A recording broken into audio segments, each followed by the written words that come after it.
Hey everyone, if you want to make your own podcast but you don't know where to begin, Spotify for Podcasters makes it super easy. They've got everything in one place, it's totally free, and you can make money while doing it.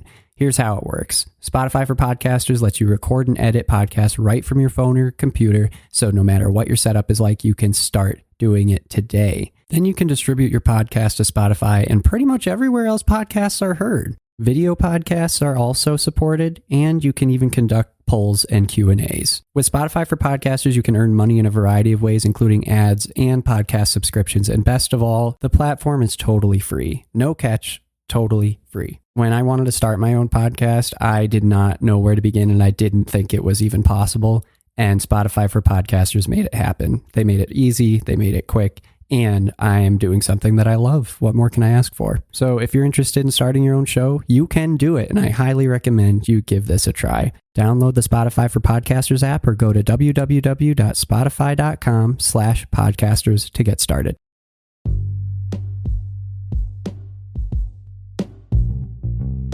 Hey everybody, what's up? Welcome back to another episode of Everything Kratom, the podcast about anything and everything Kratom. Great to have you with us on this Tuesday morning. Hope you're well. Today I wanted to cover this idea of Kratom being bipartisan. And in a day and age when anything being bipartisan is exceedingly rare, or at least that's how it's shown to be in the media. I think those are two different issues. But in a day and age when, let's say, bipartisan politics is not really the focus of our attention, it's, a pleasant surprise to see Kratom falling into that rare category. So I thought I'd cover that today. What sparked this? Well, it was a tweet from Matt Cadow, who, as I've said in the past, is basically the public policy face of the AKA, the American Kratom Association. And he put out a tweet just a couple days ago that said this: Politico highlights the, quote, strange congressional bedfellows, unquote, Senator Mike Lee, Republican Utah, and Congressman Mark Pocan, Democrat Wisconsin, who asked the HHS Secretary Becerra and UN Ambassador Thomas Greenfield to oppose any World Health Organization ban on Kratom.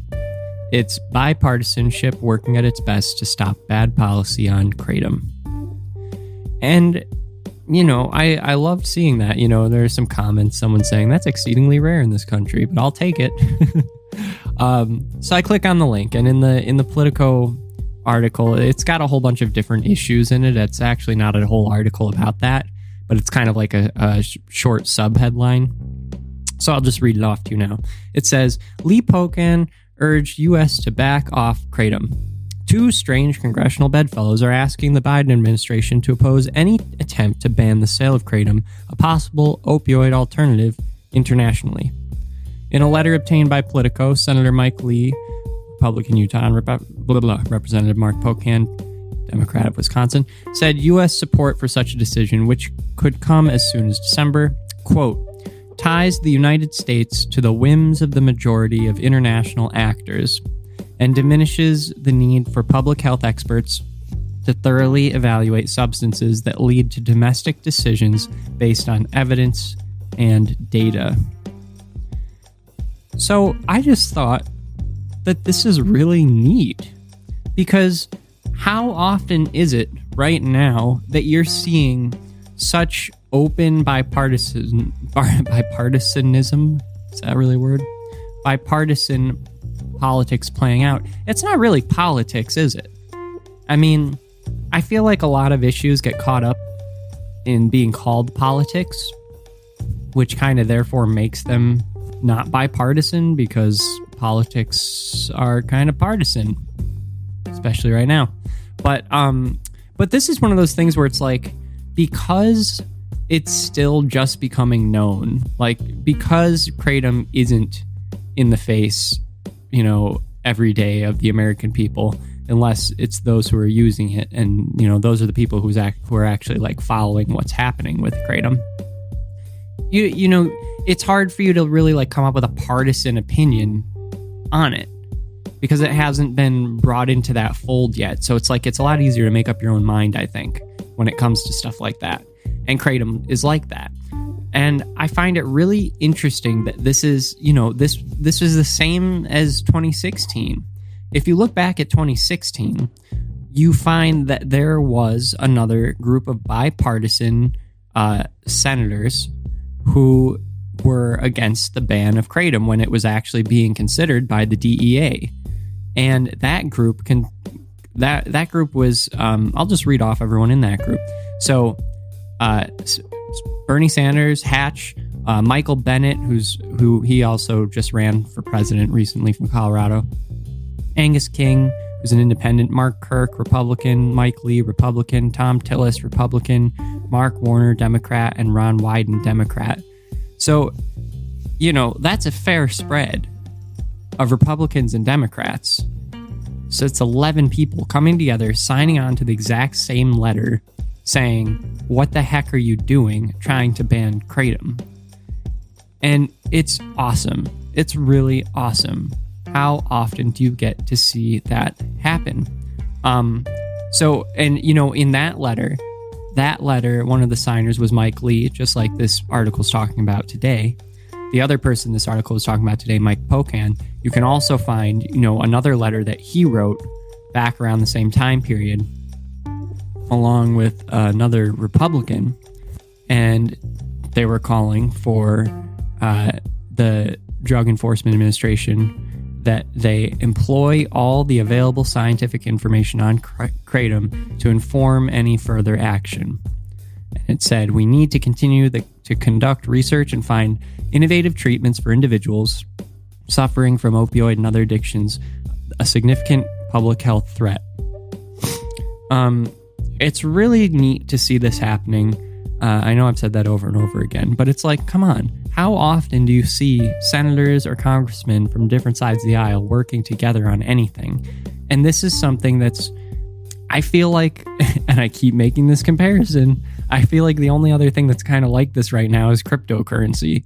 I feel like you see the same bipartisan both hatred and love of cryptocurrency. I haven't seen as much bipartisan hatred of Kratom, but I know that there are people on both sides that aren't necessarily for Kratom. But it's just fascinating to see people working together on it.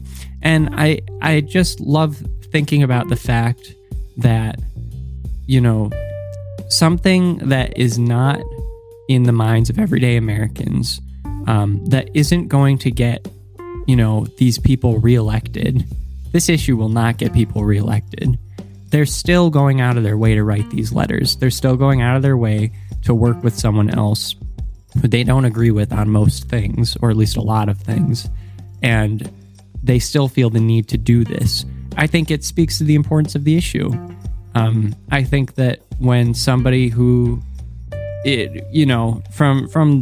know a lot of our perception is shaped by the media, so I try not to have that happen. But at the end of the day, people are only going to be looking at the major issues when they're making their decisions, or at least most people will. Most people don't have the leisure or the time to do the research. And that even includes people who are affected by issues. They might not have the time to research those issues and see who's actually, supporting them in the issue that's affecting them. So with Kratom, I'm just glad that it's a bipartisan thing. This is not bipartisanism. I'm just going to use that word now. Bipartisanism is not dead in the United States, and Kratom can be given credit for pulling people together. So there's an uplifting note for you all. It's a short one today, folks. I'm sorry. I got to get back to work here. But I'm glad I could share a little piece of good news with you all. And just to let you all know, yes, let's stick together on issues that matter.